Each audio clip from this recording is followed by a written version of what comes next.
Good evening, Larry. How many of you have had the sweet taste of victory against an opponent that you can respect?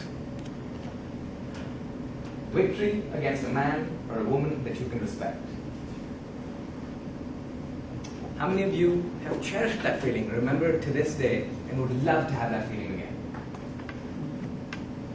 How many of you, at this age and current time, get the opportunity to do that every so often?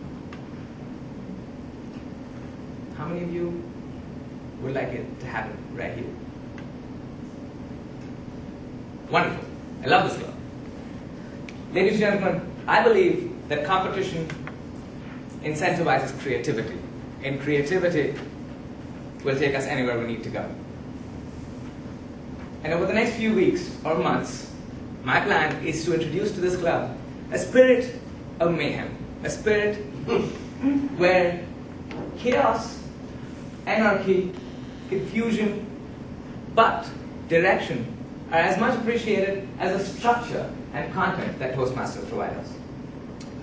I want us to be open to an idea that a fun evening, albeit unexpected and off the broken track, could be just as educational as an evening where you get credit and you get evaluation and a Toastmaster standard format is followed. As Juan tells me that already my time is over, I'm going to say the offbeat track is already being followed. For years, I've noticed that there are Toastmasters that will be in the club for years, decades even, and their craft will get so polished that every time they come up on stage, you will think, that was a well-executed speech. They'll have a plethora of experiential speeches that they can bring up at a half hour's notice. They can put together a speech, come here and deliver it, and walk away as though they've been preparing it for weeks. And then they go back and sit down in their seat and say, I could do this all day, all night. I could do this every day. But that's not cool. But what is cool is competing with yourself.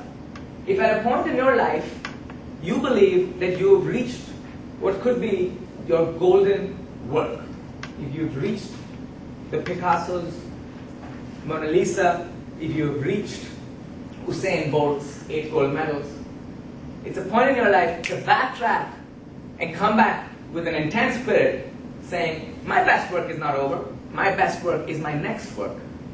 And for those of you who have had that experience, I want you to consider over the next few weeks an idea that no longer are we going to give speeches, or at least for the next few months, speeches that have been performed before. This is a chance to create something new, to create something you've never done before, to create something that you hopefully will make a mistake at, so that you can get better and try another path. Over the next few months, I'm considering, as I said, a month of mayhem, and ideas up for grabs. As you might notice in the form that you've achieved, please don't look at the forms right now. Could be poetry recitals, elocution, declamation, debates, dumb charades, dance competitions. Expression and communication have no limitations. If you can walk into a room and walk in as though you own it, it doesn't matter whether you walk into a police station or whether you walk into a brothel. The way you carry yourself is how you dominate a room. And over the next few months, we'll try to put you in a spot where you might not feel so comfortable being the king of the room. Starting off this idea is a debate we'll be having in 2 weeks' time, the 20th of November. This debate of the 16 brave people that are in this room, 8 of you will have the courage to be in the hot spots for 2 debates. One debate will decide whether or not we will continue the practice of the Pledge of Allegiance over the next few months of this club. Up for grabs are the spots where you can choose to express your wishes, to express your opinion, to express whether you'd like it to continue or not. And the format will be as follows. The first speech will be by the person who will propagate an affirmative action to the resolution resolved. Club 1134 should discontinue the use of the practice of the Pledge of Allegiance from now on forth. The second speech will be against the topic. The third, by team member number 2 for the affirmative side, will be another 4-minute speech supporting the resolution. The fourth will be another 4-minute speech denying the resolution. Speech 1, 2, 3, and 4. Then there will be a 2-minute rebuttal from each side, from speaker number 1, and a 2-minute rebuttal from each side from speaker number 2. Which means we will have, for every person who chooses to participate, a 4-minute slot for prepared speech, a 2-minute extemporaneous debate slot. And we'll make sure of a way to give you credit for participation. At the end of the meeting, there will be no judges except for the members in the audience who will choose to vote on whether or not the practice will be discontinued, and the results of that vote will decide who the winners were of that night. With those technical details in mind, I want to remind you that a debate is not a mere speech competition. Precedents have been made at single debates. Wars have been lost. A single man's tears can drive 1,000,000 to rebellion. Your words have profound, significant reactions.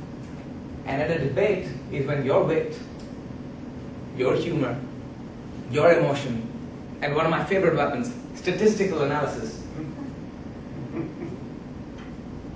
will take you where you want to be. But I don't want to leave you without a clue of how this debate will be won. To me, a debate has 3 primary and my favorite weapons. I mentioned them: wit, statistics, and passionate emotion.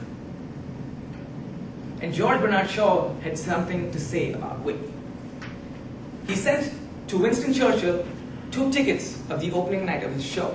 He said, "I'm enclosing 2 tickets to the first night of my new play. Winston, bring a friend if you have one." Churchill said, "Cannot possibly attend the first night, will attend the second, if there is one."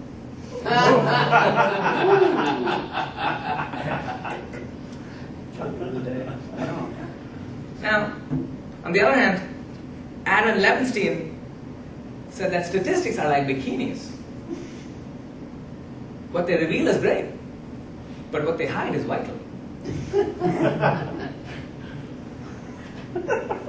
And Carl Buchner said that the people you speak to, they may forget what you said, but they will never forget what you made them feel like.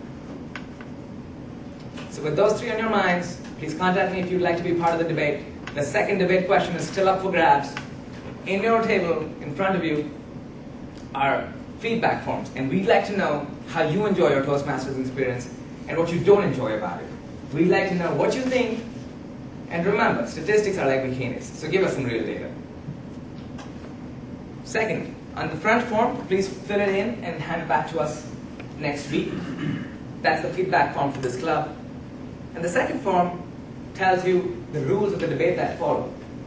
Let me remind you, a topic is still up for grabs, so please send me suggestions for what the second topic of the debate will be. I'll be announcing a debate topic next week.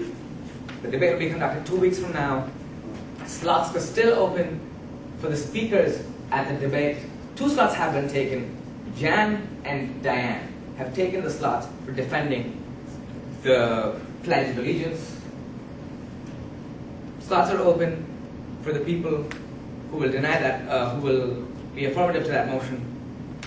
And again, one last thing I want to remind you is what Carl said. They may forget what you said, but people will never forget what you made them feel like. Thanks.